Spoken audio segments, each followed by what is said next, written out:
Hi mathematicians, welcome back. Today we are going to be looking at our solid shapes again. So we've got our cube right there. We have our sphere right there. Our cylinder right there. And our cone right there. All of those solid shapes. Remember, solid shapes are ones that we can pick up, we can play with, we can do things like that with it.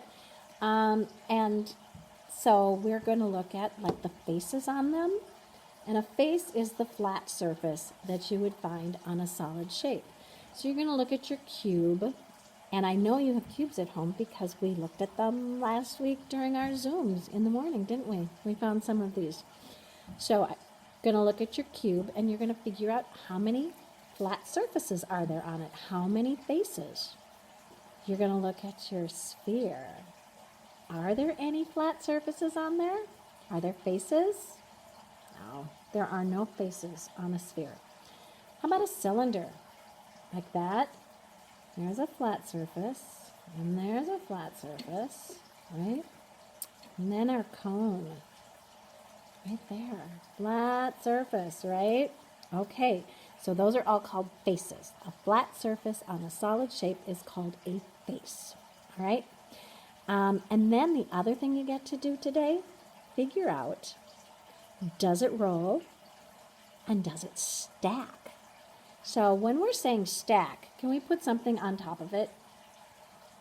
So I could stack my cone on top of my cube, but could I stack my cube on top of my cone?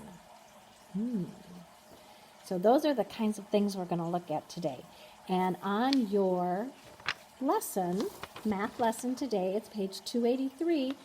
Right here at the very top part, you're going to write how many faces are in each one. We have the cone, we have the cube, we have the sphere, and we have the cylinder. You're going to write in the box how many faces each of those solid shapes has. And then on the bottom, using a cube, a sphere, and a cylinder, which I know you have at home because you found some for me last week, you are going to look at it and say, does it stack? If it can stack on another one, go ahead and put an X there. Does it roll? Take it and roll it on a surface. If it doesn't roll, if it rolls, you get to put an X there. If it doesn't, no X. And then you're going to go down to your sphere and you're going to do the same thing. Does it stack? Does it roll? And then on to your cylinder. Does it stack? Does it roll? Right? So that's that side. Now the other side is something we've already done.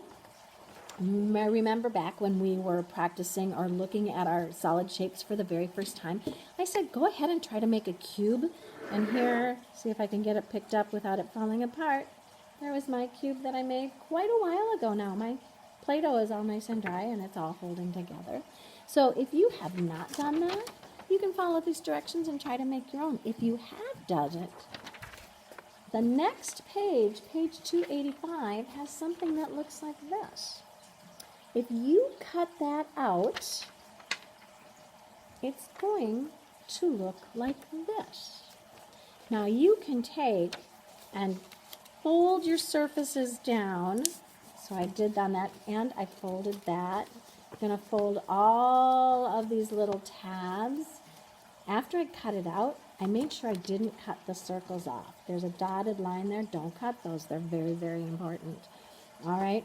So then once you are done, you can, once you've done folded all those tabs down,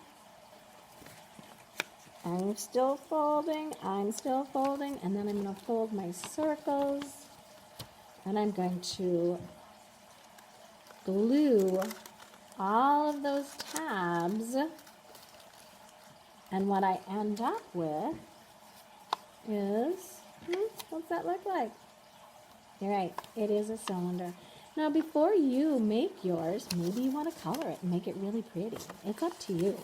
So go ahead, you're going to be doing this side, and then if you have not made a cube, turn it over and follow those directions.